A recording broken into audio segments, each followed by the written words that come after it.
So I'm Henry Amos, I'm director of Brightblue Studio.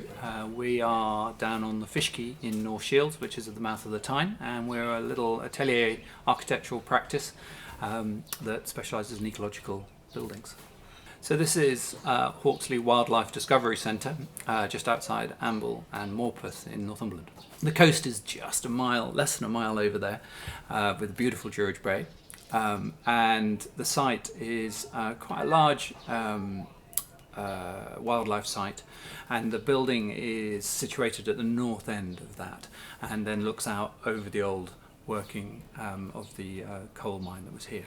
Well, the site is an old open cast site, and they had an arson attack on the building that was here before, so they had no bird watching hide in this location here, and Northumberland Wildlife Trust invited Brightblue Studio to come along and have a look and see what they could do. And what we did was we thought that, given that they're a wildlife trust, we could see if we could work very much more with the land and come sort of out of the land, rather than have a sort of imposed sort of building. So as you come towards the building, there's a main access that goes right through the building, which we're sitting at the end of here. And what that does is it takes people as they come in straight through the building and out the other side and into the landscape. And that's the whole sort of real main idea about this, which is, yes, the building's here, but it's about engaging with the landscape.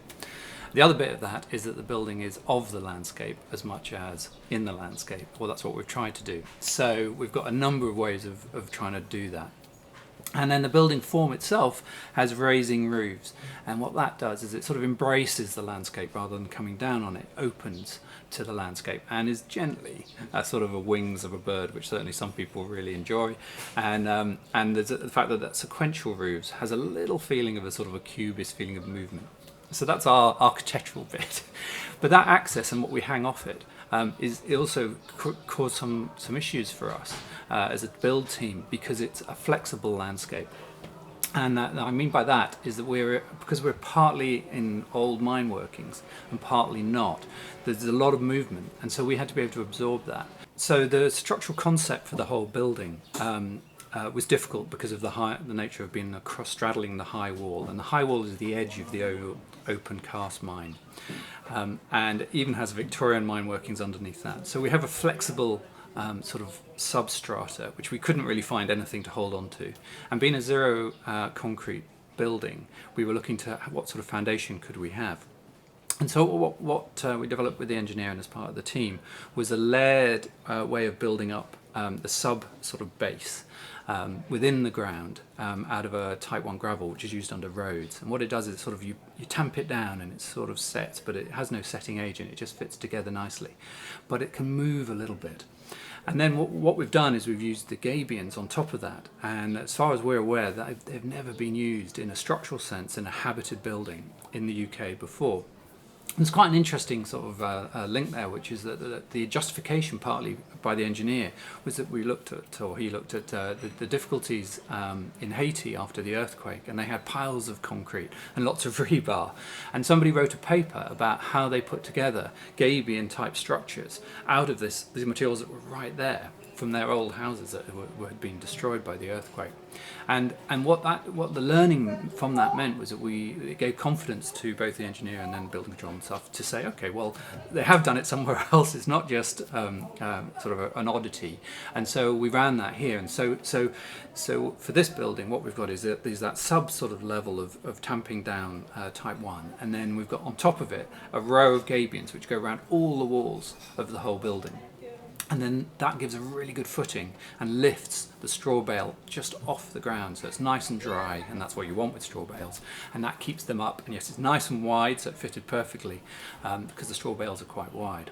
And then down the main axis we actually emphasised the gabions, and we've used them full height here, which is what we're sitting in here now, and that's the main axis that drives you out into the landscape, and a little bit like you're going through the remains of a quarry here with all of the rocks around you and stuff. And so the gravitas inside this sort of structure with all of the gabions and the heavy rock is rather different, I think, to the more sort of enveloping straw bale element you get in more of the heated internal spaces.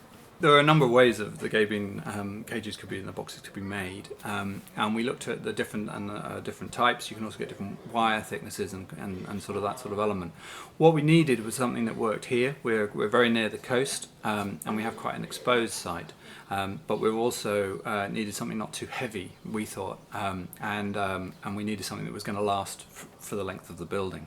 But also part of the idea was that the building would go back into the ground at the end of its process. So you need something sort of sustainable, something ecological, something that was not too hefty, and something that was going to, but was still going to last. So we had quite a sort of complex sort of thing. And also, given the building and the truss and everything else, it had to be economic for that reason. So we ended up with these 3mm galvanized cages that we're sitting in here now. I think the one of the sort of side benefits of using the galvanized, it was quite a technical structural requirement, which was really important for us. But I think another side of the advantage of the galvanized was that it has a muted and a slightly variegated finish, which other finishes don't work in the same way. Like a powder coated or something is just a far too perfect finish in one sense, and too shiny, and then also if it's cut or in any other things, then it's failing in a different sort of way. Whereas this more muted, more sort of matte finish is what we wanted to go with the matte of the stone, and the overall feeling of the building being one of slight variegation, slight self-identity, and so each part has its own little story.